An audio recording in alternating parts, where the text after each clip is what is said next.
क्या diabetes nerve damage करती है, जिसे हम न्यूरोपैथी कहते हैं? यस, डायबिटीज़ नर्व डैमेज करती है, जो कि अपने आप में एक बहुत कॉम्प्लेक्स डिजीज़ होती है। या तो फोकल हो सकती है, मोनोन्यूरोपैथी जो कि एक ही नस को प्रभावित करती है, या फिर बहुत ज़्यादा नसों को प्रभावित करती है, जिसे हम पॉलीन्यूरोपैथी कहते हैं। नमस्कार, आज हम बात करेंगे डायबिटिक न्यूरोपैथी के बारे में। डायबिटिक न्यूरोपैथी लगभग पेनफुल भी हो सकती है और नॉन पेनफुल भी हो सकती है। लगभग 30 से 40% पेशेंट्स को प्रभावित करती है।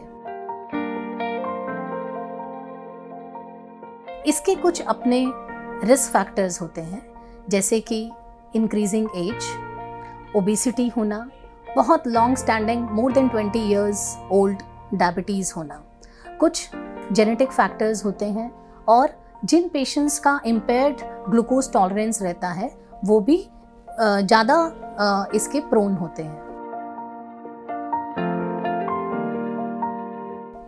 अब इसके सिम्टम्स क्या होते हैं? सिम्टम्स ऐसे होते हैं कि यूजुअली 15 से 20% मरीज में ये लोअर लिम्स यानी लेग्स को प्रभावित करता है, जिसमें उन्हें कुछ टिंगलिंग सेंसेशन होने लगती है, कुछ बर्निंग फील होने लगती है, कुछ पिन प्रिक टाइप की सेंसेशन फील होने लगती है, और कई बारी पैर एकदम सुन्न और नम हो जाता है, जिसकी वजह से उन्हें कुछ भी टच या कोई भी सेंसेशन फील नहीं होती। ये कुछ सिम्टम्स होते हैं डायबिटिक न्यूरोपैथी के। डायबिटिक न्यूरोपैथी की इन्वेस्टिगेशंस में सबसे इम्पॉर्टेंट होती है क्लिनिकल असेसमेंट, एक प्रॉपर सेंसरी टेस्टिंग जो कि मोनोफिलामेंट्स और कॉटन वूल विस्क से की जा सकती है, और कुछ EMG और नर्व कंडक्शन स्टडीज़ भी होती हैं जो इसमें हमें स्मॉल फाइबर और लार्ज फाइबर की हानि के बारे में दर्शाती है, या फिर कुछ स्किन बायोप्सीज होती हैं जो कि स्मॉल फाइबर न्यूरोपैथी के बारे में ज़्यादा जानकारी देती हैं, जो कई बारी हमारी नर्व कंडक्शन स्टडीज़ में मिस हो जाती है। डायबिटिक न्यूरोपैथी की प्रिवेंशन हम किस प्रकार कर सकते हैं? पहली चीज़ कि अपने डायबिटोलॉजिस्ट से मिलके ब्लड शुगर के लेवल्स का टाइट कंट्रोल करना चाहिए। टाइट कंट्रोल करके हम इस नर्व डैमेज को प्रिवेंट कर सकते हैं। दूसरी चीज़ होती है केयर ऑफ द फीट, जो कि बहुत इम्पॉर्टेंट है। इसमें हम सबसे पहले पेशेंट्स को जानकारी देते हैं कि उन्हें कभी भी बेयर फुटेड नहीं चलना है। They should always wear slippers and shoes while walking.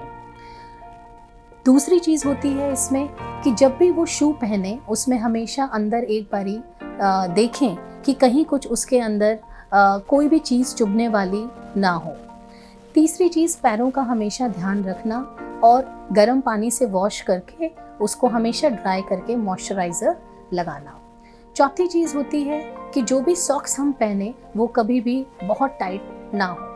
पांचवी चीज़ इसमें होती है कि हम हमेशा अपने टो नेल्स का ध्यान रखें कि हमारे टो नेल्स हमेशा कट हों, बड़े ना हों, और हमें हमेशा अपने फीट को डेली बेसिस पे देखना चाहिए। अगर हम नीचे झुक के अपने पैरों को नहीं देख पा रहे हैं तो हमें एक मिरर का यूज़ करना चाहिए, जिससे हम नीचे तले को भी देख पाएँ, और ये देखें उसमें कि कहीं कोई क्यूटिकल, कहीं कोई कट या अल्सर फॉर्मेशन ना हो।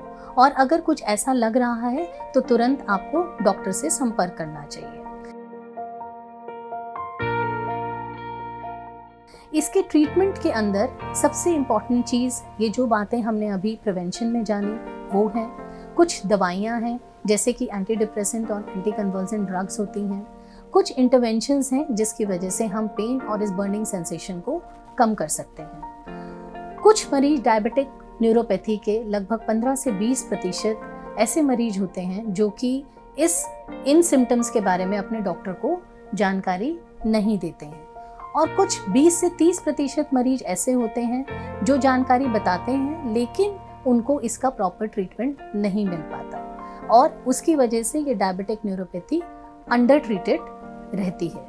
इसीलिए अगर इस प्रकार का कोई भी सिम्टम होता है तो हम आपको ये एडवाइस करेंगे कि आप अपने डॉक्टर से या किसी पेन फिजिशियन या न्यूरो फिजिशियन से संपर्क करें, ताकि हम एक अच्छी क्वालिटी ऑफ लाइफ स्पेंड कर पाएं। नमस्कार।